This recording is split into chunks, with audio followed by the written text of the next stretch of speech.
انسانی فطرت کے اندر یہ چیز داخل ہے کہ انسان اس بات کا خواہش مند ہوتا ہے کہ اسے لوگوں کی محبت حاصل ہو۔ انسان محبت کا بھوکا ہے۔ ہر شخص کی یہ خواہش ہوتی ہے کہ وہ کسی نہ کسی کی نظر میں محبوب اور اچھا بنا رہے۔ ایک بیٹے کی یہ خواہش ہوتی ہے کہ وہ اپنے والدین کی نظروں میں محبوب بنا رہے۔ مدرسے کے اندر پڑھانے والے ٹیچر کی یہ خواہش ہوتی ہے کہ وہ انتظامیہ کمیٹی کی نظروں میں اچھا اور محبوب بنا رہے۔ اسکول کے اندر پڑھانے والے معلمین کی یہ خواہش ہوتی ہے کہ وہ مینیجر کی نگاہوں میں اچھے بنے رہے۔ کمپنی کے اندر کام کرنے والے امپلائیز کی یہ خواہش ہوتی ہے کہ وہ اپنے باس کی نظروں میں اچھے اور چہیتے بنے۔ ہر شخص کی یہ خواہش ہوتی ہے کہ وہ دنیا والوں کی نگاہوں میں کسی نہ کسی ناحیے سے محبوب اور چہیتے بن کر رہے۔ لیکن اہل ایمان کے دل میں یہ خواہش ہوتی ہے کہ وہ اللہ رب العالمین کی نظر میں چہیتے بنے، اللہ رب العالمین کی نظر میں محبوب بن کر رہے۔ یہ اہل ایمان کی خواہش ہوتی ہے، اور اللہ کی محبت کو حاصل ہو جانا، اللہ کی نظروں میں چہیتا بن جانا، اللہ رب العالمین کی نظروں میں محبوب اور اللہ کا پسندیدہ بندہ بن جانا، یہ دنیا اور آخرت کی سب سے بڑی کامیابی ہے۔ ایک بندے مومن یہ چاہتا ہے کہ وہ اللہ رب العالمین کی نظروں میں چہیتا بن کر رہے، اللہ رب العالمین کی نظروں میں محبوب بن کر رہے۔ آج کے اس پروگرام کے اندر انشاءاللہ العزیز چند ایسے اعمال کی طرف رہنمائی کی جائے گی، کتاب و سنت کی روشنی میں وہ چند اعمال جن کی ادائیگی یا جن کے کرنے پر بندہ اللہ رب العالمین کی نظروں میں چہیتا بن جاتا ہے۔ اللہ تعالیٰ نے سورہ آل عمران کے اندر ارشاد فرمایا اپنے نبی کو مخاطب کرتے ہوئے، قل ان کنتم تحبون اللہ، یا نبی صلی اللہ علیہ وسلم آپ کہہ دیجئے ان کنتم تحبون اللہ، اگر تم لوگ اللہ سے محبت کا دعویٰ کرتے ہو، اگر تم لوگ اللہ سے محبت کے دعوے دار ہو، فاتبعونی، میری اتباع کرو، یحببکم اللہ، اللہ رب العالمین تم سے محبت کرے گا۔ اللہ رب العالمین کی محبت کو حاصل کرنے کے لیے، اللہ کی نظروں میں چہیتا بننے کے لیے سب سے پہلی جو چیز ضروری ہے وہ یہ کہ ہم اللہ کے رسول صلی اللہ علیہ وسلم کی اتباع کریں، اللہ کے نبی صلی اللہ علیہ وسلم کی اتباع کرنے والوں میں سے بن کر۔ قرآن پاک کے اندر اللہ تبارک و تعالیٰ نے مختلف مقامات پر نبی صلی اللہ علیہ وسلم کی اطاعت کرنے، نبی پاک صلی اللہ علیہ وسلم کی اتباع کا حکم دیا، اور اتباع اور اطاعت کے اندر بڑا لطیف سا، بڑا معمولی سا فرق ہے۔ اتباع کا یہ مطلب ہوتا ہے کہ اللہ کے نبی صلی اللہ علیہ وسلم نے جو کام جیسے کیا گیا وہ کام ویسے ہی کیا جائے، اور اطاعت کا یہ مطلب ہوتا ہے کہ اللہ کے نبی صلی اللہ علیہ وسلم نے ہمیں جس کام کے کرنے کا حکم دیا ہے، نبی کے اس حکم کی فرما برداری کرتے ہوئے، نبی کے اس حکم کی تعمیل کرتے ہوئے اس حکم کو بجا لایا جائے، نبی کے اس حکم کے اوپر سر تسلیم خم کیا جائے، تو یہ اطاعت رسول ہے، اور اتباع رسول یہ ہے کہ اللہ کے نبی نے جو عمل جیسے کر کے دکھایا گیا، اللہ کے نبی کے اس عمل کو ویسے کیا جائے، تو یہ اتباع رسول کہا جاتا ہے۔ اب نماز پڑھتے ہیں، نماز ادا کرنا یہ اطاعت ہے، اور نماز کو ویسے پڑھنا جیسے اللہ کے نبی صلی اللہ علیہ وسلم کہا کرتے تھے، نماز کو اس طریقے سے ادا کرنا، اس کیفیت کے مطابق ادا کرنا جس کیفیت کے مطابق، جس طریقے سے اللہ کے نبی پڑھا کرتے تھے، یہ اتباع رسول کہا جائے گا۔ اور صحابہ کرام رضوان اللہ علیہم اجمعین کا طریقہ کیا تھا، صحابہ کرام کا معاملہ اتباع رسول کے معاملے میں کیا تھا کہ صحابہ کے اندر اتباع رسول کے معاملے میں دیوانگی پائی جاتی تھی، صحابہ کیا اتباع رسول کے معاملے میں جنونیت پائی جاتی تھی۔ حضرت نافع رضی اللہ تعالیٰ عنہ کو بیان کرتے ہیں، مستدرک حاکم کی روایت، حضرت نافع کہتے ہیں لو رأیت ابن عمر یتبع آثار رسول اللہ صلی اللہ علیہ وسلم لقلت ھذا لمجنون، کہ اگر تم حضرت عبداللہ بن عمر کو دیکھو کہ وہ کس طریقے سے نبی پاک صلی اللہ علیہ وسلم کے نقش پا کی اتباع کرتے ہیں. نبی کی اتباع کے معاملے میں حضرت عبداللہ بن عمر کو تم دیکھو گے تو تم یہ گمان کرو گے لَقُلْتَ هَذَا لَمَجْنُونَ کہ یہ شخص کو دیوانہ ہے, یہ شخص مجنون ہے. حضرت عبداللہ بن عمر رضی اللہ تعالیٰ عنہ کا اتباع رسول کے معاملے میں کیا طریقہ تھا؟ سنن نبی داؤد کی روایت, سنن نبی داؤد کتاب الصلاۃ, نبی پاک صلی اللہ علیہ وسلم بیان کرتے ہیں. نبی پاک صلی اللہ علیہ وسلم ارشاد فرماتے ہیں, حضرت عبداللہ بن عمر رضی اللہ تعالیٰ عنہ حدیث کے راوی, اللہ کے نبی صلی اللہ علیہ وسلم نے ارشاد فرمایا لو ترکنا هذا الباب للنساء, کاش ہم یہ دروازہ عورتوں کے لیے خاص کر دیتے. اللہ کے نبی صلی اللہ علیہ وسلم کی مسجد میں عورتیں بھی نماز کے لیے آتی تھی, اختلاط کا خدشہ تھا. اللہ کے نبی صلی اللہ علیہ وسلم نے ارشاد فرمایا لو ترکنا هذا الباب للنساء, کاش ہم یہ دروازہ عورتوں کے لیے خاص کر دیتے. نبی نے حکم نہیں دیا, نبی نے اپنے خیال کا اظہار فرمایا, نبی نے اپنی تمنا کا اظہار فرمایا. حضرت عبداللہ بن عمر کا طریقہ کیا ہے؟ حضرت نافع بیان کرتے ہیں حضرت عبداللہ بن عمر رضی اللہ تعالیٰ عنہ پوری زندگی گزر گئی, دنیا سے رخصت ہو گئے, انتقال حضرت عبداللہ بن عمر کا ہو گیا. حضرت عبداللہ بن عمر رضی اللہ تعالیٰ عنہ اس دروازے سے کبھی مسجد نبوی میں داخل نہیں ہوئے. اللہ کے نبی نے حکم نہیں دیا تھا, اللہ کے نبی نے اپنا خیال ظاہر کیا تھا, اللہ کے نبی نے اپنی رائے کا اظہار کیا تھا, اللہ کے نبی نے اپنی خواہش کا اظہار کیا تھا. لو ترکنا هذا الباب للنساء, کاش یہ دروازہ عورتوں کے لیے خاص کر دیا جاتا. اس دروازے کو, جس دروازے کے حوالے سے نبی پاک صلی اللہ علیہ وسلم نے کہا کہ کاش یہ دروازہ عورتوں کے لیے خاص کر دیا جاتا. حضرت عبداللہ بن عمر کے کانوں میں جب یہ آواز آئی, حضرت عبداللہ بن عمر رضی اللہ تعالیٰ عنہ اس دنیا سے رخصت ہو گئے, انتقال فرما گئے, لیکن اس دروازے سے حضرت عبداللہ بن عمر رضی اللہ تعالیٰ عنہ کبھی مسجد نبوی کے اندر داخل نہیں ہوئے. اتباع رسول کے معاملے میں حضرت عبداللہ بن عمر کا طریقہ کیا تھا؟ اطاعت رسول کے معاملے میں حضرت عبداللہ بن عمر کا طریقہ کیا تھا؟ سنن ابن ماجہ کی روایت, حضرت عبداللہ بن عمر رضی اللہ تعالیٰ عنہ اپنے بچوں کو نبی پاک صلی اللہ علیہ وسلم کی حدیث سنا رہے ہیں. اپنے بچوں سے کہہ رہے ہیں لا تمنعوا اماء اللہ ان یصلین فی المسجد, میرے بچوں اللہ کی بندیوں کو اللہ کے گھر جانے سے نہ روکو, اللہ کے گھر میں جا کر نماز ادا کرنے سے نہ روکو, اللہ کی بندیوں کو مسجد جانے سے نہ روکو. حضرت عبداللہ بن عمر رضی اللہ تعالیٰ عنہ کے بیٹے نے کہا فقال ابن له, حضرت عبداللہ بن عمر کے بیٹے حضرت بلال بن عبداللہ بن عمر نے کہا انا لنمنعن, میں تو اپنے گھر کی عورتوں کو مسجد نہیں جانے دوں گا, میں اپنے گھر کی عورتوں کو روکوں گا, میں انہیں مسجد جانے کی اجازت نہیں دوں گا. حضرت عبداللہ بن عمر رضی اللہ تعالیٰ عنہ نے یہ بات سنی, اپنے بیٹے پر بڑے ناراض ہوئے اور کہا کہ وحدثو کا حد رسول اللہ صلی اللہ علیہ وسلم, میں تمہیں اللہ کے نبی کی حدیث بیان کر رہا ہوں اور تم کہہ رہے ہو انا لنمنعن کہ میں اپنے گھر کی عورتوں کو مسجد نہیں جانے دوں گا. دوسری روایتوں کے اندر آتا ہے کہ حضرت عبداللہ بن عمر رضی اللہ تعالیٰ عنہ نے اس بچے سے کلام کرنا ترک کر دیا, اپنے اس بچے سے بات چیت کرنا بند کر دیا. اتباع رسول کے معاملے میں, اطاعت رسول کے معاملے میں نبی پاک صلی اللہ علیہ وسلم کے یہ صحابی حضرت عبداللہ بن عمر رضی اللہ تعالیٰ عنہ کا یہ طریقہ تھا. حضرت عبداللہ بن عمر کے بارے میں آتا ہے, حضرت نافع بیان کرتے ہیں کہ عبداللہ بن عمر رضی اللہ تعالیٰ عنہ کے ساتھ میں جا رہا تھا, ایک چرواہا بانسری بجا رہا تھا.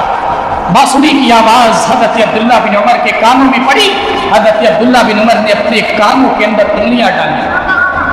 اور راستہ چلتے رہے. جب تھوڑی دور چلے گئے حضرت نافع سے سوال کرتے ہیں کہ کیا تمہیں اب بھی کچھ سنائی دے رہا ہے؟ حضرت نافع رضی اللہ تعالیٰ, حضرت نافع رحمۃ اللہ علیہ جواب دیتے ہیں, حضرت نافع رحمہ اللہ حضرت عبداللہ بن عمر کے شاگرد تھے, جواب دیتے ہیں کہ اب کوئی آواز سنائی نہیں دے رہی. حضرت عبداللہ بن عمر رضی اللہ تعالیٰ عنہ بیان کرتے ہیں کہ میں اللہ کے نبی صلی اللہ علیہ وسلم کے ساتھ جا رہا تھا, اللہ کے نبی صلی اللہ علیہ وسلم نے ایسی آواز سنی فسمع مثل هذا فصنع مثل هذا. اللہ کے نبی نے ایسی آواز سنی, اللہ کے نبی نے اپنے کانوں میں انگلیاں ڈال لی تھی. میں نے اللہ کے نبی کو ایسا کرتے ہوئے دیکھا تھا, لہذا میں ان کی اتباع کرتے ہوئے, میں نبی کی اتباع میں یہ عمل کر رہا ہوں. میں نے نبی کو ایسا کرتے ہوئے دیکھا تھا, لہذا میں بھی ان کی اتباع میں اپنے کانوں میں انگلیاں ڈال رہا ہوں. یہ نبی کے صحابہ تھے, اتباع رسول کے معاملے میں ان کا یہ معاملہ تھا کہ اللہ کے نبی کے ہر عمل کی وہ پیروی کیا کرتے تھے, اللہ کے نبی کے ہر عمل کی وہ اتباع کیا کرتے تھے. حضرت عمر فاروق رضی اللہ تعالیٰ عنہ کی ایک بیوی تھی, صحیح بخاری کتاب الجمعہ کی روایت. حضرت عبداللہ بن عمر رضی اللہ تعالیٰ عنہ حدیث کے راوی کہتے ہیں کہ حضرت عمر فاروق رضی اللہ تعالیٰ عنہ کی بیوی جو مسجد جایا کرتی تھی اور مسجد میں نماز فجر اور نماز عشاء میں حاضر دیا کرتی تھی, حضرت عمر فاروق رضی اللہ تعالیٰ عنہ کو یہ بات پسند نہیں تھی کہ ان کی بیوی مسجد میں جائے. حضرت عمر فاروق کی بیوی حضرت عاتقہ رضی اللہ تعالیٰ عنہ سے کہا گیا کہ لما تذهبین,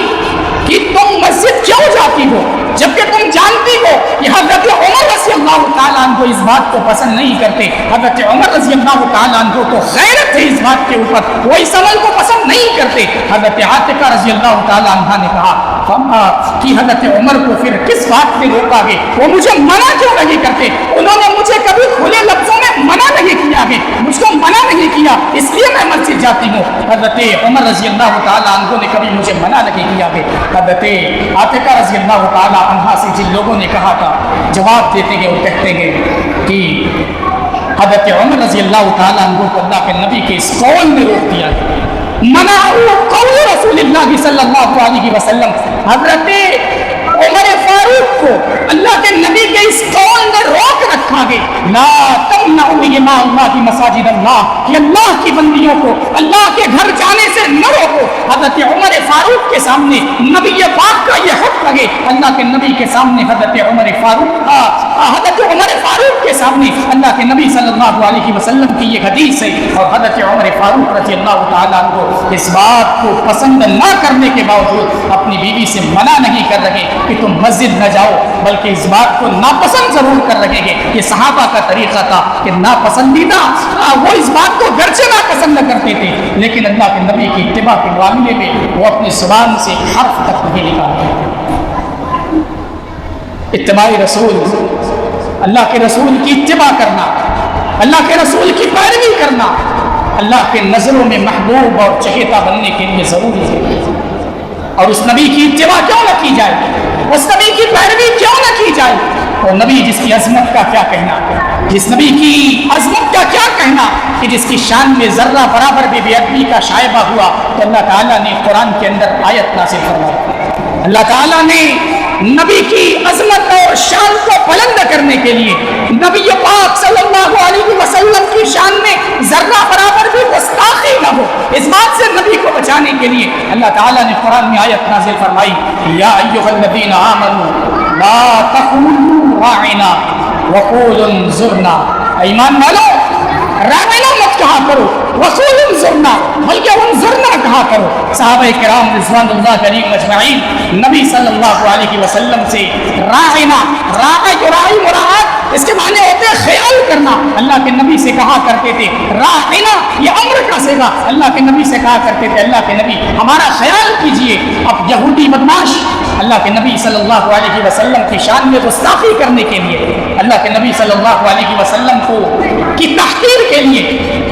راعنا لفظ کو تھوڑا سا کھینچ کے کہا کرتے تھے راعینا, اور عربی زبان کے اندر راعینا کا مطلب ہوتا ہے اے ہمارے چرواہے. اللہ تعالیٰ نے قرآن کے اندر آیت نازل فرمائی, ایمان والو لا تقولوا راعینا, راعینا نہ کہا کرو, وقولوا انظرنا بلکہ انظرنا کہا کرو. یہ نبی کی شان ہے کہ نبی پاک صلی اللہ علیہ وسلم کی شان میں ذرہ برابر بھی بے ادبی, ذرہ برابر بھی گستاخی رب العالمین کو پسند نہیں. کیوں نہ اس نبی کی اتباع کی جائے, کیوں نہ اس نبی کی اطاعت کی جائے. وہ نبی جس کی اہمیت کو یہ گئے کہ اللہ تعالیٰ نے قرآن کے اندر نبی کا تذکرہ کیا, کبھی کا نام لیا اللہ نے قرآن کے اندر, تو اللہ نے نبی کا نام لیا, تو نبی کا کبھی اکیلا نام نہیں لیا, کہیں محمد نہیں کہا, بلکہ جہاں کہیں بھی اللہ تبارک و تعالیٰ نے اپنے حبیب کا نام لیا ہے تو اپنے حبیب کے نام کے ساتھ رسول کا لفظ ضرور لیا. اللہ تعالیٰ نے جہاں کہیں بھی قرآن کے اندر محمد نام کا استعمال کیا، اللہ تبارک و تعالیٰ نے وہاں لفظ رسول یا رسول اللہ کا استعمال ضرور کیا۔ اللہ تعالیٰ نے کہا وما محمد الا رسول ما كان محمد ابا احد من رجالکم ولکن رسول اللہ محمد الرسول اللہ، یعنی وہ نبی جس کی عظمت اور جس کی شان لے گئی۔ اللہ تعالیٰ نے قرآن کے اندر اس نبی کا نام لیا، اور نبی کا نام اکیلے نہیں لیا، نبی کا نام سنگل محمد نہیں لیا، بلکہ نبی کا نام اگر اللہ نے لیا بھی تو اللہ تبارک و تعالیٰ نے نبی کا نام لیا تو لفظ محمد کے ساتھ رسول کا اضافہ کیا۔ یہ نبی کی شان ہے، یہ نبی کی عظمت ہے، کیوں نہ اس نبی کی اتباع کی جائے، کیوں نہ اس نبی کی اطاعت کی جائے، کیوں نہ اس نبی کی پیروی کی جائے۔ اور صحابہ کا کیا معاملہ تھا، اللہ کے نبی کی اتباع کے معاملے میں صحابہ کے اندر دیوانگی پائی جاتی تھی۔ حضرت عمر فاروق رضی اللہ تعالیٰ عنہ کے بارے میں آتا ہے، حجر اسود کو بوسہ دے رہے ہیں تو کہہ رہے ہیں واللہ انی لأعلم انک حجر، اے حجر اسود میں خوب جانتا ہوں کہ تو صرف اور صرف ایک پتھر ہے، لا تضر ولا تنفع، تو نہ فائدہ پہنچا سکتا ہے نہ نقصان پہنچا سکتا ہے، نہ تیرے اندر فائدہ پہنچانے کی صلاحیت ہے نہ تیرے اندر نقصان پہنچانے کی صلاحیت ہے۔ سن لے اے حجر اسود، واللہ انی رأیت رسول اللہ صلی اللہ علیہ وسلم، اللہ کی قسم اگر میں نے اللہ کے رسول کو تجھے پیسہ دیتے ہوئے نہ دیکھا ہوتا، واللہ لولا رأیت رسول اللہ صلی اللہ علیہ وسلم، اگر میں نے اللہ کے رسول کو نہ دیکھا ہوتا کہ وہ تجھے بوسہ دے رہے ہیں، یقبلک ما قبلتک، اے حجر اسود میں کبھی تجھے بوسہ نہیں دیتا، میں تجھے بوسہ دے رہا ہوں تو اس لیے بوسہ دے رہا ہوں کہ میرے نبی نے تجھے بوسہ دیا تھا، میں اپنے نبی کی اتباع میں تجھے بوسہ دے رہا ہوں، میں اپنے نبی کی پیروی میں تجھے بوسہ دے رہا ہوں۔ اتباع رسول کے معاملے میں صحابہ کرام کا یہ طریقہ تھا۔ صحابہ کرام کو ان کے یہاں دیوانگی پائی جاتی تھی اتباع رسول کو لے کر کے۔ حضرت عبداللہ بن مسعود رضی اللہ تعالیٰ عنہ کے بارے میں آتا، اللہ کے نبی صلی اللہ علیہ وسلم خطبہ ارشاد کر رہے تھے، اور دوران خطبہ آپ نے کسی سے کہا بیٹھ جاؤ۔ حضرت عبداللہ بن مسعود رضی اللہ تعالیٰ عنہ مسجد کے باہر تھے، ان کے کان میں اللہ کے نبی کی آواز آئی بیٹھ جاؤ، وہ وہیں پر بیٹھ گئے، انہوں نے آگے کا لفظ نہیں سنا بلکہ وہیں پر بیٹھ گئے کہ اللہ کے نبی کا حکم ہے اور نبی کے حکم کی تعمیل میں ذرہ برابر بھی تاخیر نہیں ہونی چاہیے۔ یہ نبی کی شان اور یہ نبی کی اتباع، یہ صحابہ کرام رضوان اللہ علیہم اجمعین کے آنا، اور وہ صحابہ اللہ رب العالمین کی نظروں میں چہیتے تھے، وہ صحابہ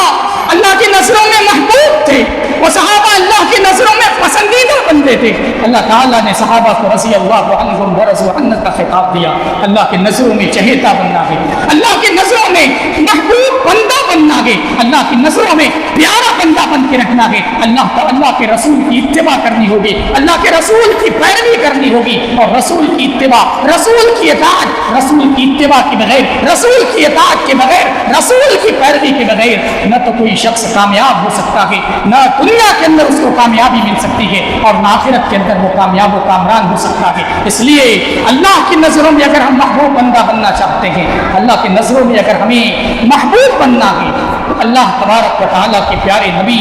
رسول پاک صلی اللہ علیہ وسلم کی اتباع کرنا ہے۔ اللہ کی نظروں میں چہیتا بندہ بننا، نبی پاک صلی اللہ علیہ وسلم کا فرمان حدیث قدسی، اللہ تعالیٰ فرماتا ہے کہ بندہ سب سے زیادہ جس چیز کے ذریعے میرا تقرب حاصل کرتا ہے، ان میں سب سے محبوب چیز وہ فرائض ہے جو میں نے ان کے اوپر عائد کی ہے۔ اور پھر اللہ تبارک و تعالیٰ آگے فرماتا ہے حدیث قدسی، وَلَا يَزَالُ الرَّجُلُ يَتَقَرَّبُ بِالنَّوَافِلِ حَتَّى أُحِبَّهُ، اور بندہ نوافل کے ذریعے، نفل عبادات کے ذریعے میرا تقرب حاصل کرتا ہے، برابر نوافل کے ذریعے میرا تقرب حاصل کرتا رہتا ہے، حتی احبہ، یہاں تک کہ میں اس سے محبت کرنے لگوں۔ اللہ کی نظروں میں چہیتا بندہ بننا ہے، اللہ کی نظروں میں محبوب بننا ہے، نوافل کا اہتمام کرنا ہوگا۔ صحابہ کرام رضوان اللہ علیہم اجمعین کے یہاں نوافل کا اہتمام تھا، اللہ کے نبی صلی اللہ علیہ وسلم کو معراج کرائی گئی. اللہ کے نبی صلی اللہ علیہ وسلم نے حضرت بلال حبشی رضی اللہ تعالیٰ عنہ کی قدموں کی آہٹ اللہ کے نبی صلی اللہ علیہ وسلم نے جنت کے اندر اپنے آگے آگے سنا. اللہ کے نبی نے حضرت بلال سے پوچھا، اے بلال کون سا عمل کرتے ہو، کون سا ایسا اسپیشل عمل ہے جس کے ذریعے، جس کی وجہ سے تمہیں یہ مقام حاصل ہوا گے، تمہیں یہ مرتبہ حاصل ہوا گے؟ حضرت بلال رضی اللہ تعالیٰ عنہ کہتے ہیں اللہ کے نبی صلی اللہ علیہ وسلم مجھے نہیں معلوم کہ میں کوئی بہت بڑی عبادت کرتا ہوں، کوئی بہت بڑا عمل کرتا ہوں، سوائے اس کے کہ میں جب بھی وضو کرتا ہوں وضو کرنے کے بعد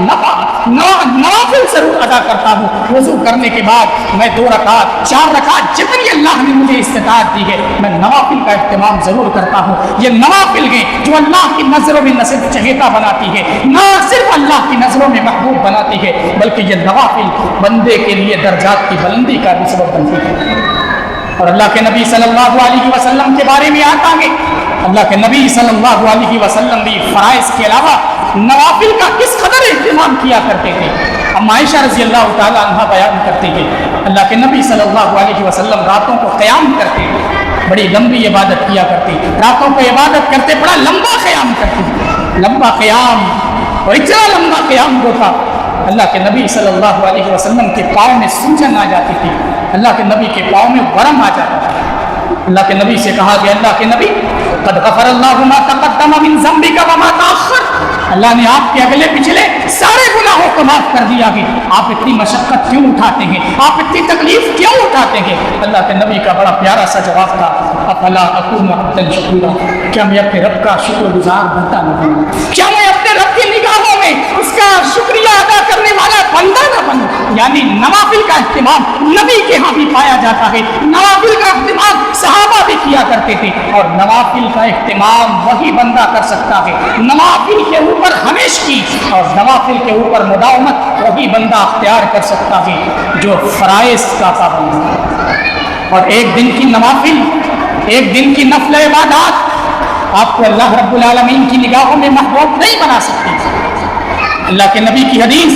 لا یزال الرجل یتقرب، بندہ برابر میرا تقرب حاصل کرتا ہے بالنوافل، نوافل کے ذریعے. یعنی نوافل کے اندر کنسسٹنسی ہونی چاہیے، تسلسل ہونا چاہیے، لگاتار آپ نوافل کا اہتمام کرتے رہیں. اور بندہ جب نوافل کے اوپر مداومت اختیار کرتا ہے، تسلسل کے ساتھ نفل عبادات کا اہتمام کرتا ہے، تو وہ بندہ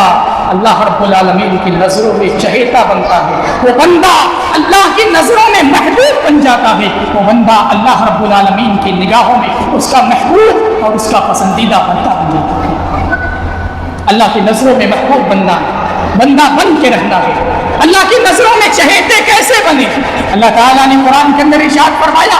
ان اللہ یحب التوابین، اللہ تعالیٰ توبہ کرنے والوں سے محبت کرتا ہے. اللہ تعالیٰ توبہ کرنے والوں سے محبت کرتا ہے، توبہ کرنے والوں کو اللہ رب العالمین اپنا چہیتا بناتا ہے. ایک بندہ گناہ کرنے کے بعد جب اللہ رب العالمین کی بارگاہ میں اپنے ہاتھوں کو اٹھا کر دعا کرتا ہے، اپنے ہاتھوں کو اٹھا کر گناہوں سے معافی مانگتا ہے، اپنے ہاتھوں کو اٹھا کر فریاد کرتا ہے، عاجزی کے ساتھ، انکساری کے ساتھ، نادم ہو کر اپنے گناہوں پر جب اللہ سے گڑگڑاتا ہے، اللہ کے سامنے لو لگاتا ہے، وہ اللہ رب العالمین کی نظروں میں چہیتا بندہ بنتا ہے، وہ اللہ رب العالمین کی نظروں میں بڑا محبوب اور بڑا پسندیدہ بندہ بن جاتا ہے. گناہوں کے بعد معافی مانگنا، گناہوں کے بعد استغفار کرنا، گناہ ہو جائے توبہ کرنا، یہ اللہ کے محبوب بندوں کا عمل ہے. مگر ہمارے سماج کی یہ حالت ہے، اگر کوئی شخص گناہوں کے بعد توبہ کرے، استغفار کرے، نیکی کے راستے پر آ جائے، نیک عمل کرنے لگے، اچھا عمل کرنے لگے، ہمارا سماج اسے معاف نہیں کرتا. ہمارے سماج کے اندر اسے تانا دیا جاتا ہے، 100 چوہے کھا کر بلی چلی حج کو.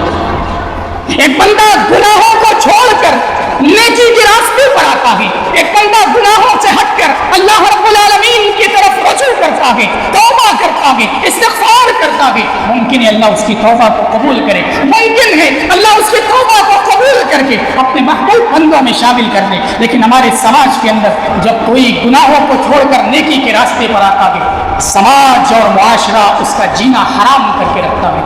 وہ اگر نماز کی پابندی کرتا ہے، وہ سماج کے اندر نیک اور پارسا بن کر رہنے کی کوشش کرتا ہے، یہ سماج اسے معاف نہیں کرتا، سماج اور معاشرہ اس کی غیر موجودگی میں اس کے عیوب کا پردہ چاک کرتا ہے، اس کی برائیوں کو اجاگر کیا جاتا ہے، ارے فلاں وہ ایسا تھا، وہ یہ گناہ کیا کرتا تھا، یہ خرابیاں اس کے اندر تھی، یعنی اس کے عیوب کا پردہ چاک کر کے اسے ذلیل کرنے کی کوشش کی جاتی ہے، اسے رسوا کرنے کی کوشش کی جاتی ہے۔ حالانکہ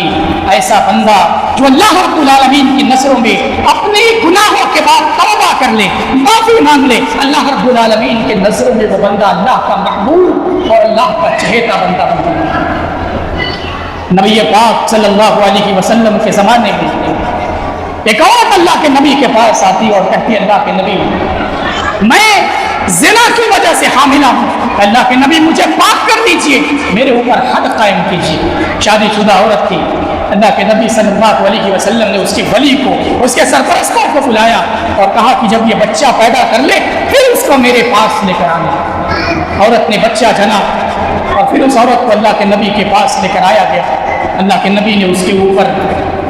حد رجم، شادی شدہ اگر زنا کرتا ہے پتھر مار مار کر ہلاک کیا جائے گا، یہ شریعت کا قانون ہے، یہ اسلامک لا یہ ہمیں سکھاتی ہے کہ اگر کوئی زانیہ شادی شدہ ہے، زناکار مرد اور زناکار عورت اگر وہ شادی شدہ ہو کر زنا کرتا ہے، اگر کوئی عورت شادی شدہ ہو کر زنا کرتی ہے، اسلامی قانون یہ کہ اس کو پتھر مار مار کر ہلاک کیا جائے گا۔ اللہ کے نبی نے حکم صادر فرمایا، اس عورت کو پتھر مار مار کر رجم کر دیا گیا، ہلاک کر دیا گیا۔ نبی صلی اللہ علیہ وسلم نے اس عورت کی نماز جنازہ پڑھائی، جنازے کی نماز پڑھائی۔ حضرت عمر فاروق رضی اللہ تعالیٰ عنہ نے اعتراض کیا اور کہا اللہ کے نبی اس عورت نے زنا کیا تھا، یہ زانیہ عورت تھی، آپ اس کی نماز جنازہ نہیں پڑھائیں گے؟ اللہ کے نبی نے حضرت عمر سے کہا اے عمر لقد تابت توبۃ، اس عورت نے ایسی توبہ کی ہے لو قسمت بین سبعین، اگر اس عورت کی توبہ کو مدینہ کے 70 آدمیوں کے درمیان تقسیم کر دیا جائے تو اس اکیلے عورت کی توبہ مدینہ کے 70 آدمیوں کے لیے کافی ہو جائے گی۔ ایک گناہگار اللہ کی بارگاہ میں گناہ کرنے کے بعد توبہ کرتا ہے، گناہ کرنے کے بعد اللہ کی بارگاہ میں آ کر عاجزی کے ساتھ، انکساری کے ساتھ اپنے گناہوں پر نادم ہو کر اگر وہ روتا ہے، گڑگڑاتا ہے، تو سماج اور معاشرے کو چاہیے ایسے لوگوں کو بخش دیا جائے۔ آپ کو کس نے حق دیا ہے کسی کے کیریکٹر کے اوپر انگلی اٹھانے کا؟ آپ کو کس نے حق دیا ہے کسی کے دامن کے اوپر انگلی اٹھانے کا؟ آپ کو کس نے حق دیا ہے کسی کے بارے میں تبصرہ کرنے کا کہ فلاں ایسا ہے فلاں ویسا ہے؟ ممکن کہ وہ گناہ گار تھا، اللہ کی بارگاہ میں اس نے توبہ کر لیا ہو، ممکن ہے اس نے غلط کام کیا ہو۔ دنیا کے اندر کون ہے، کون ایسا انسان ہے جس سے گناہ سرزد نہیں ہوئی؟ کون ہے جس سے گناہوں کا ارتکاب نہیں ہوا؟ نبی پاک صلی اللہ علیہ وسلم کی حدیث ہے کل بنی آدم خطاء وخیر الخطائین التوابون، ابن آدم سب کے سب خطا کار ہیں اور خطا کاروں میں سب سے اچھا خطا کار ہوگا التوابون، جو سب سے زیادہ توبہ کرنے والا۔ ایک انسان جب اللہ رب العالمین کی بارگاہ میں توبہ کرتا ہے نہ صرف وہ اللہ کا چہیتا بندہ بنتا ہے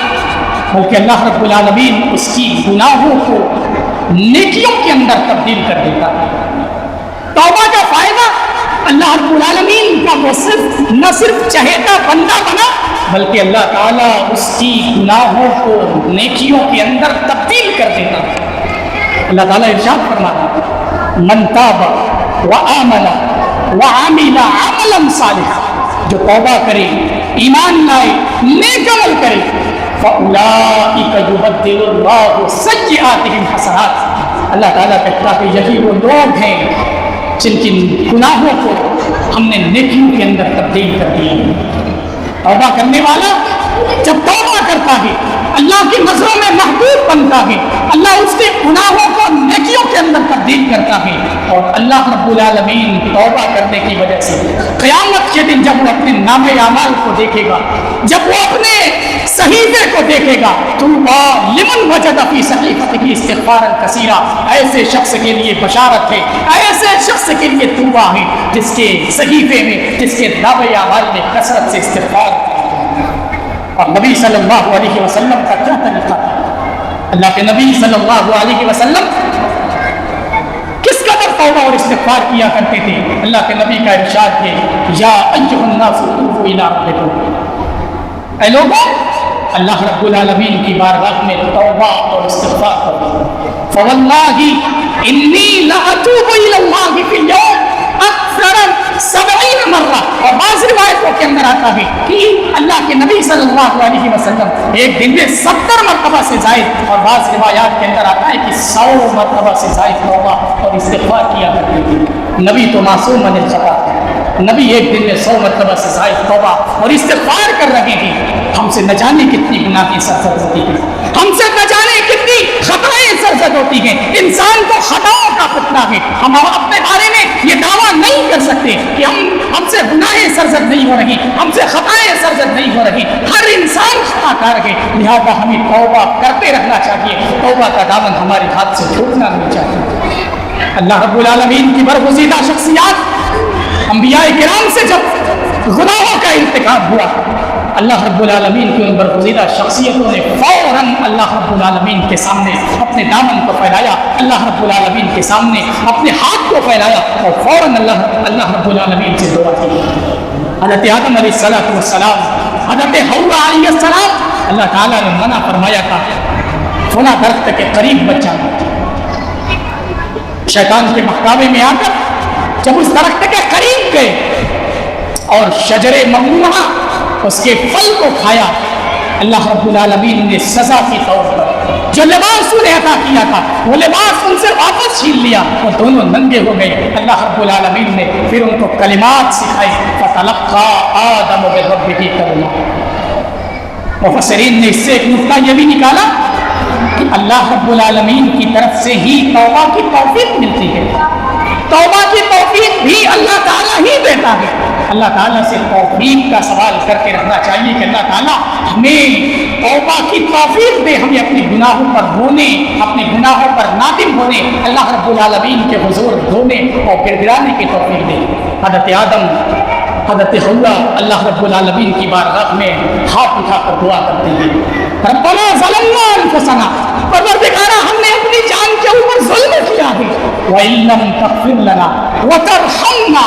لَنَكُونَنَّ مِنَ الْخَاسِرِينَ. اے اللہ اگر تو نے ہم پر رحم نہیں کیا، اے اللہ اگر تو نے ہمیں معاف نہیں کیا، اگر تو نے ہم پر رحم نہیں کیا، لَنَكُونَنَّ مِنَ الْخَاسِرِينَ، ہم خسارہ اٹھانے والوں میں سے ہو جائیں گے، ہم نقصان اٹھانے والوں میں سے ہو جائیں گے. حضرت آدم علیہ السلام کی یہ دعا، ہمیں بھی اللہ تبارک و تعالیٰ سے یہ دعا کرنا چاہیے، پروردگارا ہمارے گناہوں کو معاف فرما.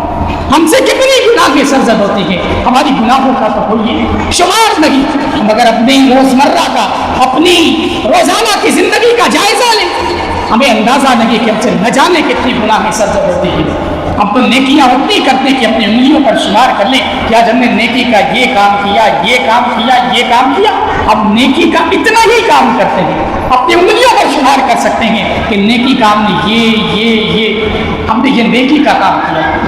لیکن ہماری گناہیں بے شمار ہیں، ہماری گناہیں لاکھوں ہیں. ہمیں اللہ رب العالمین سے کس قدر توبہ اور استغفار کرنا ہوگا، اللہ رب العالمین سے ہمیں کس قدر معافی مانگنی ہوگی، اللہ رب العالمین کے حضور ہمیں کس قدر رونا اور گر گرانا ہوگا، اللہ رب العالمین کے حضور ہمیں کس قدر تضرع کے ساتھ دعائیں کرنی ہوگی. اللہ کی نبی حضرت نوح علیہ السلام اللہ رب العالمین سے جب اپنے کافر بیٹے کے لیے دعا کرتے ہیں، اللہ رب العالمین کی جانب سے ڈانٹ لگائی جاتی ہے. حضرت نوح علیہ السلام کو اپنی غلطی کا احساس ہوتا ہے، اللہ تعالیٰ سے دعا کرتے ہیں، ربی انی اعوذ بک ان اسألک ما لیس لی بہ علم. پروردگارا میں نے تجھ سے اس چیز کا سوال کیا جس کے بارے میں مجھے علم نہیں تھا. وَإِلَّا تَغْفِرْ لِي وَتَرْحَمْنِي. اے اللہ اگر تو نے مجھے معاف نہیں کیا، اے اللہ اگر تو نے مجھ پر رحم نہیں کیا، لَأَكُنْ مِنَ الْخَاسِرِينَ، میں خسارہ اٹھانے والوں میں سے ہو جاؤں گا، میں نقصان اٹھانے والوں میں سے ہو جاؤں گا. اور حضرت یونس علیہ السلام کی وہ مشہور دعا، مچھلی کے پیٹ میں حضرت یونس علیہ السلام دعا کر رہے تھے، لا الہ الا انت سبحانک انی کنت من الظالمین، کہ نہیں کوئی معبود سوائے تیری ذات پاک ہے، انی کنت من الظالمین، پروردگارا میں ہی ظالموں میں سے. اور اللہ کے نبی نے تو دعا سکھلائی ہے، ہم نماز میں دعا کرتے ہیں، اللہم انی ظلمت نفسی ظلما کثیرا. پروردگارا انی ظلمت نفسی ظلما کثیرا، پروردگارا ہم نے اپنی جان کے اوپر بہت زیادہ ظلم کیا ہے. ہم اللہ تبارک و تعالیٰ سے نماز پڑھتے ہیں، تشہد میں بیٹھتے ہیں، سلام پھیرنے کے وقت ہم اللہ تبارک و تعالیٰ سے اپنے گناہوں کی معافی مانگتے ہیں، اور گناہوں کی معافی مانگنا یہ قیامت کے دن نجات کا سبب ہوگا، یہ قیامت کے دن ہمارے لیے رحمت ثابت ہوگا۔ ایک بندہ جب اپنے ہاتھ کو اٹھا کر اللہ تعالیٰ سے معافی مانگتا ہے، اللہ تعالیٰ کے سامنے توبہ کرتا ہے، استغفار کرتا ہے، اللہ رب العالمین اس کے لیے برکتوں کے دروازے کھولتا ہے۔ حضرت نوح علیہ السلام نے اپنی قوم کو مخاطب کر کے کہا تھا، استغفروا ربکم انہ کان غفارا، اے میری قوم کے لوگوں اپنے رب سے مغفرت طلب کرو، انہ کان غفارا، وہ گناہوں کو معاف کرنے والا ہے۔ فائدہ کیا ہوگا کہ گناہوں کی معافی مانگنے کا فائدہ کیا ہوگا؟ یرسل السماء علیکم مدرارا، اللہ تعالیٰ ہمارے اوپر آسمان سے موسلادھار بارش کو نازل کرے گا۔ آج بارش کا انتظار ہم کر رہے ہیں، اللہ تعالیٰ کی جانب سے ابر رحمت آتا ہے، کالے بادل چھاتے ہیں، گرمی سے ہر انسان پریشان، بارش نہیں ہو رہی، بارش کے لیے ہم پریشان ہیں۔ اللہ تعالیٰ نے نسخہ بتایا، اللہ کے حضور اپنے گناہوں سے معافی مانگیں، اللہ کے حضور توبہ کریں، استغفار کریں۔ اللہ تعالیٰ کہتا ہے یرسل السماء علیکم مدرارا، توبہ کریں گے، اللہ سے معافی مانگیں گے، اللہ تعالیٰ تمہارے لیے آسمان سے موسلادھار بارش کو نازل کرے گا۔ وَيُمْدِدُكُم بِأَمْوَالٍ وَبَنِينَ، اللہ تعالیٰ مدد کرے گا مال کے ذریعے بھی، وبنین، اور اولاد کے ذریعے بھی، یعنی اللہ تبارک و تعالیٰ ہمارے مال کے اندر بھی برکت دے گا، اولاد کے اندر بھی برکت دے گا۔ وَيَجْعَلْ لَكُمْ جَنَّاتٍ وَيَجْعَلْ لَكُمْ أَنْهَارًا، اللہ تعالیٰ ہمارے لیے باغات تیار کرے گا، اللہ ہمارے لیے نہریں تیار کرے گا۔ اللہ کی نظروں میں چہیتا بننا ہے، اللہ کی نظروں میں محبوب بن کے رہنا ہے، اللہ تبارک و تعالیٰ کے حضور توبہ کرنا ہوگا، اللہ کے حضور اپنے گناہوں کی معافی مانگنی ہوگی۔ گناہوں سے توبہ کرنے والا، گناہوں پر نادم ہو کر استغفار کرنے والا اللہ کے نزدیک محبوب اور چہیتا بننا ہے۔ اور ایک بندہ جب اللہ کے نظروں میں محبوب بن جاتا ہے، اللہ تبارک و تعالیٰ اس بندے کے حوالے سے حضرت جبرائیل سے کہتا ہے، اللہ تعالیٰ حضرت جبرائیل کو آواز دیتا ہے اور کہتا ہے انی احب فلانا، کہ میں فلاں بندے سے محبت کرتا ہوں، لہذا تم بھی اس سے محبت کرو۔ حضرت جبرائیل علیہ السلام اس سے محبت کرتے ہیں، پھر اس کے بعد حضرت جبرائیل علیہ السلام آسمان میں آواز لگاتے ہیں اور کہتے ہیں کہ اللہ تبارک و تعالیٰ فلاں بندے سے محبت کرتا ہے، لہذا تم لوگ بھی اس سے محبت کرو۔ آسمان والے بھی اس سے محبت کرتے ہیں، اور پھر اس محبوب بندے کے لیے، اللہ کے اس چہیتے بندے کے لیے ثم یوزع له القبول فی الارض، زمین کے اندر اس کے لیے مقبولیت رکھی جاتی ہے۔ اللہ کی نظروں میں ایک بندہ جب چہیتا بنتا ہے، اللہ کی نظروں میں ایک بندہ جب محبوب بنتا ہے، اللہ کا چہیتا جب کوئی بندہ بنتا ہے، اللہ نہ صرف اپنی نظروں میں اسے محبوب بناتا ہے بلکہ دنیا والوں کی نظروں میں بھی اسے محبوب بنا دیتا ہے۔ اللہ کہتا ہے ان الذین آمنوا وعملوا الصالحات سیجعل لهم الرحمن ودا، کہ بے شک جو لوگ ایمان لائے، وعملوا الصالحات، اور نیک عمل کیا، سیجعل لهم الرحمن ودا، ان قریب رحمان ان کے لیے محبت کو پیدا کرے گا۔ اللہ اس بندے کو لوگوں کی نظروں میں محبوب بنا دیتا ہے، وہ بندہ لوگوں کی نظروں میں محبوب بندہ بن جاتا ہے۔ یہ اللہ تبارک و تعالیٰ کا کی نظروں میں چہیتا بندے کا چہیتا بندہ بننے کا یہ فائدہ ہوتا ہے کہ نہ صرف ہم اللہ کی نظروں میں محبوب بنتے ہیں بلکہ ہم دنیا والوں کی نظروں میں بھی محبوب بن جاتے ہیں۔ لہٰذا ہمیں چاہیے کہ ہم ایسے اعمال کی اوپر مداومت اختیار کریں، ایسے اعمال کی طرف سبقت کریں جو اعمال ہمیں اللہ رب العالمین کی نظروں میں چہیتا بندہ بناتے ہیں،